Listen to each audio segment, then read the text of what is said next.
मध्ये देखील गॅसचा मोठा काळाबाजार सुरू असल्याचा प्रकार समोर आलेला आहे। पाटोदा इथं एका गॅस एजन्सीनं भरलेल्या टाक्यांचे 3 ट्रक लपवून ठेवल्याचा प्रकार कॅमेऱ्यामध्ये उघड झाला। एकीकडे एजन्सीत नागरिकांच्या रांगा लागलेल्या असताना दुसरीकडे जादा दरानं गॅस सिलेंडरची विक्री करण्यासाठी हा साठा दडवून ठेवण्यात आल्याचं सांगितलं जात आहे। आणि यावेळेसचा आढावा घेतलाय आमचे प्रतिनिधी योगेश काशीद यांनी। दोन आखाती देशातील युद्धाचा फटका जे आहे ते सर्वसामान्य नागरिकांवरती बसलेला आहे, त्याचबरोबर हॉटेल व्यावसायिकांवरती देखील बसलेला आहे। कारण गॅसचा तुटवडा झाल्यामुळे नागरिकांना जो घरगुती लागणारा गॅस आणि त्याचबरोबर हॉटेल व्यावसायिकांना जो लागणारा गॅस आहे ते या ठिकाणी बीड जिल्ह्यामध्ये मिळत नाहीत। गॅस एजन्सींसमोर मोठमोठी जी रांगा आहेत त्या पाहायला मिळतात। मात्र दुसरीकडे पाहायला गेलं तर बीडच्या पाटोद्यामध्ये एक धक्कादायक प्रकार समोर आलेला आहे।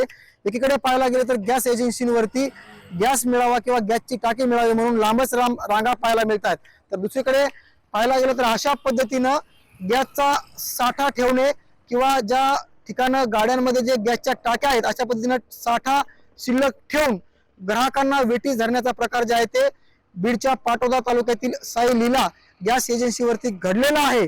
एकंदरीत पाहायला गेलं तर मुबलक साठा असताना देखील एजन्सीवरती गॅसचा तुटवडा आहे असं भासवायचं आणि त्याच्यानंतर जी मूळ किंमत आहे ती मूळ किंमत सोडून अव्वाची सव्वा रक्कम ग्राहकांकडून त्याचबरोबर हॉटेल व्यावसायिकांकडून आकारण्याचा प्रकार जे आहे त्या ठिकाणी घडतोय।